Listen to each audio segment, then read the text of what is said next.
우리는 가장 원초적인 움직임으로 돌아가고자 합니다. 사실 우리는 태어나기 전부터 이 움직임을 이미 알고 있었습니다. 어머니의 자궁 안에서 우리는 이미 기지개, 영어로 펜디큘레이션을 하고 있었죠. 아기 때도 마찬가지입니다. 이것은 우리 신경계에 깊이 내재된 자기 조절의 권리입니다. 성인이 되어 이 움직임을 다시 의식적으로 수행할 때 우리는 마치 집으로 돌아오는 듯한 깊은 편안함을 느낄 수 있습니다. 스트레스를 없애고 마치 물속에서 움직이듯 가능한 한 수월하게 움직여보세요. 몸의 긴장과 통증을 해결하기 위한 하나의 방법으로 펜디큘레이션에 대해서 알아보겠습니다. 통증은 왜 사라지지 않고 계속될까요? 전 세계 1억 명 이상이 만성 통증을 겪고 있습니다. 통증은 단순히 신체 손상만을 의미하지 않습니다. 국제통증학회는 통증을 실제적 또는 잠재적인 조직 손상과 관련된 불쾌한 감각적, 정서적 경험으로 정의합니다. 심지어 생각 자체도 통증으로 경험될 수 있습니다. 우리는 통증을 크게 두 가지로 나눌 수 있습니다. 첫째, 급성 통증은 신체 손상에 대한 경고 신호입니다. 둘째, 만성 통증은 3개월 이상 지속되는 통증으로 더 이상 손상 신호가 아니라 뇌와 신경계에 각인된 습관에 가깝습니다. 통증은 하나의 사건이 아닌 평생에 걸친 축적의 결과입니다. 우리의 삶은 크고 작은 부정적인 사건들의 총합이라고 볼 수 있습니다. 신체적 외상으로 부상, 사고, 수술, 낙상 등이 있을 수 있고 감정적, 정신적 긴장으로는 업무 스트레스, 마감일, 이혼, 어려운 인간관계 등이 있습니다. 이러한 부정적인 요인들이 쌓여 신경계가 감당할 수 있는 전환점, 즉 티핑 포인트를 넘어서면 시스템은 과부하 상태에 빠지게 됩니다. 이 경우 사소해 보이는 마지막 동작, 예를 들어 컵에 손을 뻗는 것만으로도 갑작스러운 통증을 유발할 수 있습니다.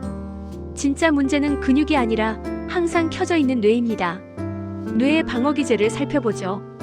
지속적인 스트레스와 통증 신호는 뇌의 면역세포인 미세아교 세포를 활성화시킵니다. 이 세포들은 뇌를 보호하기 위해 염증 반응을 일으키며 뇌를 항상 켜진 상태로 만들고 과열시킵니다. 이러한 통증 프로그램의 고착화는 뇌가 통증을 새로운 표준으로 받아들이고 같은 통증 프로그램을 계속해서 재생하게 만듭니다. 당신이 무엇을 하든 뇌는 오래된 습관을 반복하죠. 이것이 바로 뇌 수준의 리셋 버튼이 필요한 이유입니다. 만성적인 근육 긴장은 사실 뇌에 각인된 습관이라고 볼 수 있습니다. 우리 뇌는 반복적인 스트레스, 부상 혹은 잘못된 습관 등으로 인해 특정 근육을 계속 수축시키는 법을 배우게 됩니다. 그리고 시간이 지나면 뇌는 이 긴장 상태를 정상으로 인식하게 되고 역설적이게도 이완시키는 법을 잊어버립니다. 이 상태를 감각운동기억상실, 즉 SMA라고 부릅니다. 이것은 근육 자체의 문제가 아니라 뇌의 피질 수준에서 근육에 대한 통제력을 잃어버린 상태를 의미합니다. 이로 인해 뇌와 근육 사이에 중요한 피드백 루프가 손상됩니다. 그 결과 우리는 뻣뻣함, 움직임의 질 저하, 통제 불가능한 긴장감, 그리고 반복되는 만성 통증을 겪게 됩니다. 이제 몸의 주도권을 되찾는 방법에 대해 이야기해 봅시다. 그것은 단순히 스트레칭을 넘어 뇌를 재교육하는 법입니다. 우리는 몸이 뻣뻣할 때 습관적으로 스트레칭을 합니다. 햄스트링, 허리, 어깨 등. 스트레칭을 하면 잠시 동안은 시원함을 느끼지만 얼마 지나지 않아 뻣뻣함은 다시 돌아오곤 합니다. 그렇다면 왜 스트레칭을 해도 우리 몸은 다시 굳어버리는 걸까요? 우리는 스트레칭을 해답으로 배웠지만 사실 그것은 오해입니다. 스트레칭은 근육을 외부의 힘으로 수동적으로 늘리는 행위입니다. 반면 근육의 본질은 뇌의 신호에 따라 능동적으로 수축하는 것이죠. 전통적인 관점은 뻣뻣한 근육을 외부의 힘으로 늘리는 것에 집중하지만 만성적으로 수축된 근육, 즉 감각운동기억상실 SMA 상태의 근육을 강제로 늘리는 것은 뇌의 보호 프로그램과 싸우는 것과 같습니다. 뇌는 근육을 더 강하게 수축시켜 저항하기 때문에 스트레칭 효과는 일시적이거나 오히려 역효과를 낳을 수 있습니다. 기억해야 할 것은 근육은 스스로 늘어날 수 없다는 점입니다. 근육은 뇌의 신호에 따라 오직 수축만 할 뿐이며 이완은 수축 신호가 없는 것입니다. 결론적으로 문제는 근육이 아니라 뇌의 명령에 있습니다. 스트레칭은 근육을 수동적으로 늘리는 행위입니다. 하지만 우리 뇌는 갑작스러운 변화를 위협으로 인지하고 근육을 보호하기 위해 오히려 더 강하게 수축하라는 명령을 내릴 수 있습니다. 이것이 바로 스트레칭 반사입니다. 이 때문에 스트레칭 후에도 긴장은 종종 더 심해지거나 최소한 근본적인 원인은 해결되지 않은 채 남게 됩니다. 우리는 근육이 아닌 근육의 통제센터인 뇌와 대화해야 합니다. 해답은 우리 안에 본능적으로 내재되어 있습니다. 고양이나 개, 심지어 아기가 잠에서 깬 후 몸을 길게 뻗으며 하품하는 모습을 본 적이 있으신가요? 이것은 단순한 스트레칭이 아닙니다. 신경계를 재설정하고 뇌와 근육의 연결을 복원하며 근육의 통제력을 회복하는 본능적인 행위입니다. 모든 척추동물에게서 관찰되는 이 자연스러운 움직임이 바로 뇌의 리셋 버튼을 누르는 열쇠입니다. 뇌의 통제력을 되찾는 방법은 이처럼 동물의 본능적인 움직임 속에 숨어 있습니다. 고양이나 개가 잠에서 깨어날 때 몸을 쭉 펴는 행동을 펜디큘레이션이라고 합니다. 펜디큘레이션은 근육을 수동적으로 늘리는 스트레칭과는 다릅니다. 이것은 의식적으로 근육을 수축시킨 후 아주 천천히 이완하면서 뇌의 감각 운동 피드백 회로를 리셋하는 과정입니다. 이는 뇌에게 근육의 긴장도를 다시 가르치는 것과 같습니다. 펜디큘레이션의 정의는 근육을 의식적으로 수축시킨 후 아주 천천히 그리고 의식적으로 이완하며 원래 길이로 되돌리는 신경계 재설정 과정입니다. 스트레칭과 비교해 볼까요? 스트레칭은 근육을 외부에서 수동적으로 잡아당기는 행위이며 뇌의 운동 피질이 직접 관여하지 않습니다. 반면 펜디큘레이션은 수축 후 천천히 이완하는 과정으로 뇌의 자발적인 명령을 통해 근육의 긴장도를 능동적으로 재설정하는 행위입니다. 뇌의 제어센터를 직접 사용하는 것이죠. 그 원리는 뇌의 느린 제어센터를 활성화하여 통제력을 되찾는 데 있습니다. 우리의 일상적인 움직임, 습관, 자세는 빠른 뇌, 즉 소뇌의 자동 프로그램에 의해 제어됩니다. 감각 운동 기억 상실, SMA는 여기에 저장된 잘못된 프로그램입니다. 펜디큘레이션은 의도적으로 느리고 의식적인 움직임을 통해 느린 뇌, 즉 대뇌 피질을 활성화합니다. 이곳이 바로 우리가 새로운 움직임을 배우고 느끼며 재프로그래밍하는 자발적 운동 제어센터입니다. 이 과정을 통해 뇌와 근육 사이에 깨졌던 피드백 루프가 복원되고 뇌는 만성적으로 긴장된 근육을 이완시키는 방법을 다시 학습하게 됩니다. 바로 느림의 힘이 뇌가 학습하는 속도입니다. 빠르게 움직이는 것은 기존의 자동화된 습관, 즉 소뇌의 습관을 강화할 뿐입니다. 하지만 아주 천천히 이완할 때 당신의 대뇌 피질은 근육 길이와 긴장도에 대한 새로운 감각 정보를 받아들이고 처리할 충분한 시간을 갖게 됩니다. 이것은 단순한 속도 조절이 아니라 뇌의 새로운 가능성을 가르치는 과정이 되는 것입니다. 이제 3단계 실천법을 알려드리겠습니다. 실행, 취소, 그리고 완전한 휴식입니다. 첫 번째, 실행 단계에서는 편안한 범위 내에서 목표 근육을 부드럽게 수축합니다. 의식적으로 긴장을 만들어내고 그 느낌에 집중하는 것이 중요합니다. 두 번째, 취소 단계에서는 아주 천천히 그리고 완벽한 통제 하에 수축을 풀어줍니다. 근육이 시작 자세로 돌아가는 전 과정을 느껴야 합니다. 이 단계가 바로 신경계 재설정의 핵심입니다. 마지막으로 세 번째, 완전한 휴식 단계에서는 완전히 이완된 상태에서 몇 초간 멈춥니다. 이 휴식은 뇌가 변화, 즉 긴장 감소를 감지하고 새로운 이완 상태를 저장할 시간을 줍니다. 펜디큘레이션의 핵심 원칙은 양보다 질입니다. 움직임의 범위가 아니라 질이 중요합니다.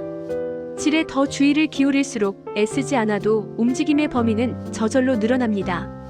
통증이나 불편함을 느끼는 지점까지 갈 필요가 없습니다. 오히려 그보다 훨씬 작은 움직임 안에서 감각에 집중할 때 뇌는 가장 효과적으로 학습합니다. 더 적게 움직여서 더 많이 느끼세요. 이제 시작해봅시다. 먼저 내 몸의 현재 상태를 느껴보는 것입니다. 편안하게 바닥에 누워 몸이 표면과 어떻게 접촉하는지 느껴보세요. 오른쪽과 왼쪽의 무게감은 어떻게 다른가요? 만약 따뜻한 모래 해변에 누워있다면 당신의 몸은 어떤 자국을 남길까요? 이것이 바로 우리의 시작점입니다. 첫 번째 탐험은 머리 들어올리기입니다. 먼저 준비 자세입니다. 등을 대고 편안히 눕고 무릎을 굽혀 발을 바닥에 둡니다. 몸이 바닥에 닿는 느낌에 잠시 집중합니다. 약 1분 정도요. 그리고 손가락을 목의 앞쪽이나 양옆에 가볍게 올려놓습니다. 이제 뇌와 몸의 연결을 직접 느껴볼 준비를 해보겠습니다. 자세는 등을 대고 누워 무릎을 굽히고 발은 바닥에 둡니다. 이제 실행 단계입니다. 숨을 내쉬며 바닥에서 머리를 살짝 들어 올립니다. 다음은 이완 단계입니다. 숨을 들이마시며 아주 천천히 마치 척추마디 하나하나를 느끼듯 머리를 내립니다. 이때 핵심 감각은 목 앞쪽과 복부의 부드러운 수축을 느껴보는 것입니다. 그리고 이완 시 근육의 힘이 완전히 사라지는 순간에 집중하세요. 기본 움직임 두 번째, 어깨 말아보기입니다. 자세는 이전 자세를 유지합니다. 이제 실행 단계입니다. 숨을 내쉬며 한쪽 어깨를 가슴 중앙을 향해 부드럽게 가져옵니다. 다음은 이완 단계입니다. 숨을 들이마시며 아주 천천히 원래 위치로 돌아옵니다. 이때 핵심 감각은 가슴 근육의 수축을 관찰하는 것입니다. 그리고 이완될 때 어깨가 제자리로 돌아오며 등이 넓게 펴지는 느낌에 집중해보세요. 이번에는 허리 긴장을 리셋하는 아치 앤 플랫 동작을 해보겠습니다. 준비 자세는 등을 대고 누워 무릎을 굽히고 발은 바닥에 둡니다. 먼저 실행 단계인 아치입니다. 숨을 들이마시며 허리 근육을 부드럽게 수축해 등이 바닥에서 떨어지며 아치를 만듭니다. 다음은 취소 단계인 플랫입니다. 숨을 내쉬며 아주 천천히 허리 근육의 수축을 풀어 등이 바닥에 평평하게 닿도록 합니다. 내려오는 전 과정을 느껴보세요. 마지막으로 일시 정지 단계에서는 등이 바닥에 완전히 이완된 상태에서 잠시 멈추고 쉽니다. 이제 통합 움직임인 척추 트위스트입니다. 자세는 등을 대고 누워 무릎을 굽힙니다. 실행 단계에서는 두 무릎을 부드럽게 오른쪽으로 기울이는 동시에 고개는 편안하게 반대쪽인 왼쪽으로 돌립니다. 다음 이완 단계에서는 아주 천천히 뇌가 이완을 감지할 시간을 주면서 중앙으로 돌아옵니다. 반대쪽도 반복해주세요. 이때 핵심 감각은 몸통 전체가 부드럽게 비틀리고 이완될 때 척추 마디마디가 제자리를 찾아가는 느낌에 집중하는 것입니다. 만약 움직임 중에 덜컥거림을 느꼈다면 축하드립니다. 그것은 의식적 통제를 회복하는 과정에서 감각 운동 기억 상실, 즉 SMA를 발견한 증거입니다. 특히 취소하기 단계에서 움직임이 덜컥거리거나 떨리거나 갑자기 툭 떨어지는 것을 느꼈다면 그것이 바로 감각 운동 기억 상실의 증거입니다. 편안함은 당신의 타고난 권리입니다. 이제 꾸준한 연습으로 그것을 되찾으세요. 펜디큘레이션은 힘든 운동이 아닙니다. 움직임의 질에 집중하는 마음챙김 수련입니다. 항상 작고 느리고 편안한 움직임으로 시작하세요. 통증은 멈춤 신호입니다. 그 이상 가지 마세요. 매일 몇 분씩 꾸준히 연습하는 것이 가끔 길게 하는 것보다 훨씬 효과적입니다. 당신의 뇌에 긍정적인 신호를 계속 보내주세요. 당신이 바로 당신 몸의 전문가입니다. 이 연습의 목표는 단순히 동작을 따라 하는 것이 아닙니다. 당신 몸의 내적 피드백에 귀 기울이는 법을 배우고 스스로 미세하게 조정하는 능력을 키우는 것입니다. 당신은 자신의 실천가가 되어 이 작업을 스스로 하게 될 것입니다. 아무도 당신의 몸을 당신만큼 잘 느낄 수 없습니다. 당신은 이제 당신의 몸과 직접 소통하고 문제를 해결할 수 있는 언어를 갖게 된 것입니다. 새로운 움직임의 원칙을 다시 한번 정리해드리겠습니다. 첫째, 통제는 뇌에서 시작됩니다. 만성 긴장은 근육이 아니라 뇌의 습관입니다. 둘째, 느린 이완이 핵심입니다. 의식적인 수축 후 천천히 이완할 때 뇌는 재학습합니다. 셋째, 감각이 전부입니다. 억지로 범위를 늘리기보다 움직임의 질과 감각에 집중하세요. 마지막으로 이것은 평생의 도구입니다. 일회성 해결책이 아니라 평생의 민첩함과 편안함을 위한 자기 조절 기술이라는 점을 기억해 주세요. 이것은 단순한 이완이 아닙니다. 신경계 전체의 업그레이드라고 할 수 있습니다. 이 방법을 통해 통증 및 뻣뻣함이 감소됩니다. 근본 원인인 만성적 근육 수축을 뇌 수준에서 해결하기 때문입니다. 자연스러운 유연성이 회복됩니다. 억지로 늘리지 않아도 뇌가 근육의 이완을 허용하면서 움직임의 범위가 회복되는 것이죠. 움직임의 질이 향상되어 더 부드럽고 효율적이며 통제된 움직임이 가능해집니다. 마지막으로 신체 인식이 증진됩니다. 뇌와 신체 사이의 연결을 복원하여 내 몸이 어떻게 느끼고 움직이는지에 대한 감각이 되살아납니다. 당신의 몸은 당신의 것입니다. 이제 그 대화법을 되찾으세요.